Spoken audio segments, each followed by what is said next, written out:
Bu zamon rivojlanib ketdi. Uy egasini mana shu lakachi tashlab qo'ydim. Shunda borasiz, kalt falon joyda turibdi. Mana bunaqa kirib obzor qilib turing, pulini kartadan tashlab yuboraman dedi. Xo'p dedim. Mana shunaqa reklamalar ham bor endi. Kalt qattaring yetmayman. Hali qo'yna-qo'ysizlar ham uy ko'rgan egasi lakasidan tashlaydi, o'zingiz kaltman deb ko'rib, pul bilan notariusga boradigan paytlar keladi. Hammasi hazır. Shunaga Yunusobod, mana nima edi? Chinobod sanatoriya, Zolotaya dolina. Zolotaya dolinani oldi bilan shunday kirib kelasizlar.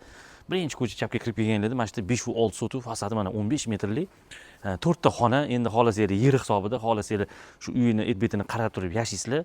Suv, svet, kanalizatsiya, hamma narsa bor. Xohlasanglar endi ichlarini ko'rsataman. Yo'ldan kirib kelasizlar, bet xohlasanglar yer hisobida bitta, xohlasanglar ikkita uchastka qurasizlar, xohlasanglar mana bir 4 ta xona mana bu yoqda oshxona olsanglar ko'rsataman. Uylari ham bor. Mana etigini ko'ryapsizlarmi? Anorlar ham pishibdi, anorlar. Egasini telefon qilsanglar aytinglar, kelib anorni terib kelsincha, chiroyli bo'lib pishibdi.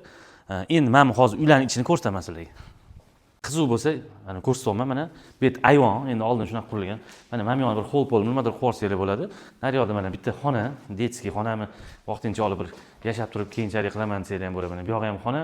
Mana bu yoqda yana bitta spalniy, ichida o'zini sanuzellari, ko'chada bitta oshxonasi bor edi. Xullas, 5 va 6 sotuv, fasadi 15.